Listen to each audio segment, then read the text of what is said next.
Good afternoon, all. It is Sunday, Father's Day. I'm currently at Mount Trashmore here in Virginia Beach, and it is a beautiful day.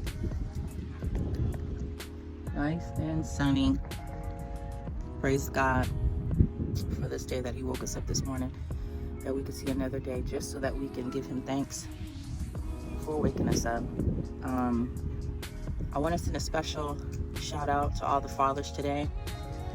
It is Father's Day, and they say that Father's Day isn't celebrated as much as Mother's Day. Hey!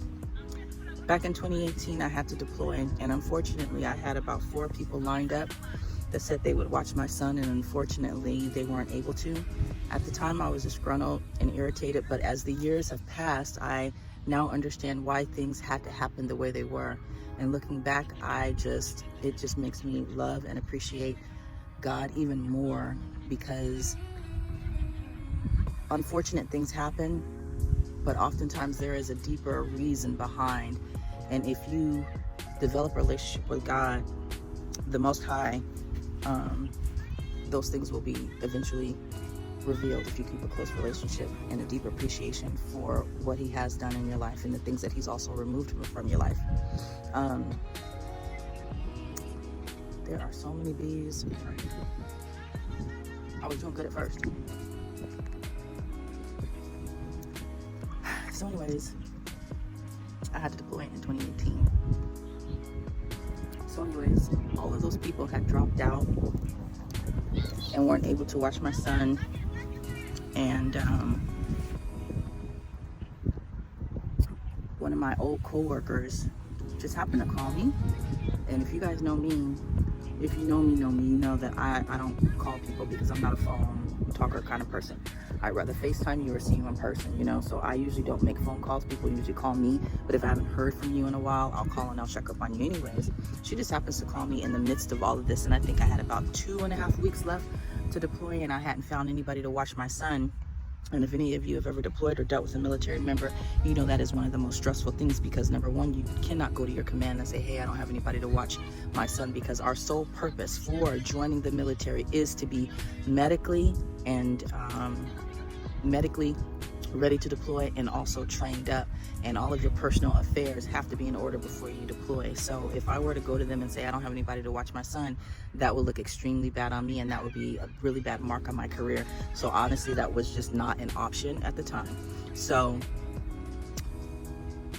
Miss Taylor called me and we were talking. Now mind you, we were co-workers. We weren't even like really that close. Like, we were cool and everything, and we kept in touch with each other, but I didn't consider her a sister as I do today.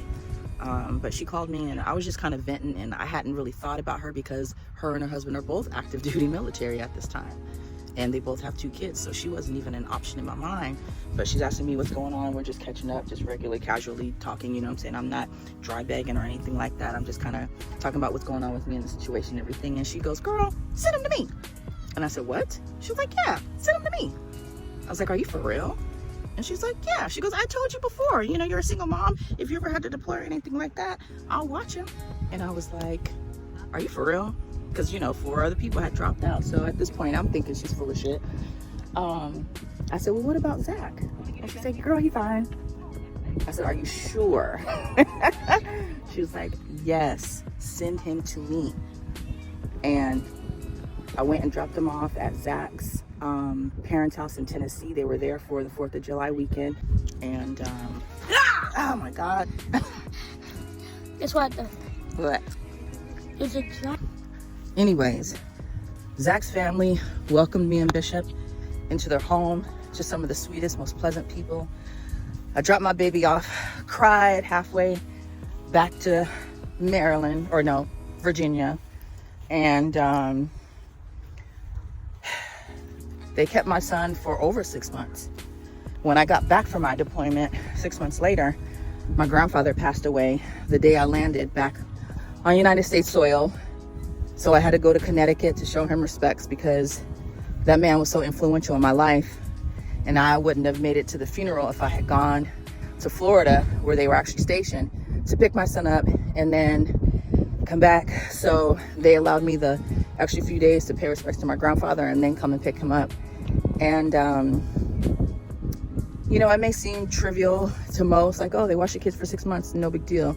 I don't think people understand the amount of stress that was lifted off of my mental and my physical being that allowed me to be able to serve my country and serve my purpose for being in the military.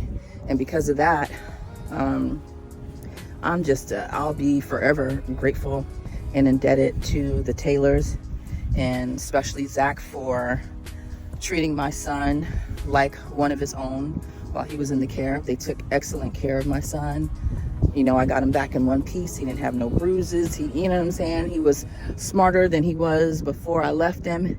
And for that, I salute you and I appreciate everything. By the way, Zach has a YouTube channel. You guys need to go check it out. Please show support and tell him I sent you. It's called Yak and Zach, where he does fishing. He's won fishing tournaments. He just retired from the Air Force as well. And he does music, he does videos, he does all kind of stuff. And he's a full-time father and husband and a veteran. So you guys go check out his channel. I'll check you guys later. And happy Father's Day to all those out there. You matter.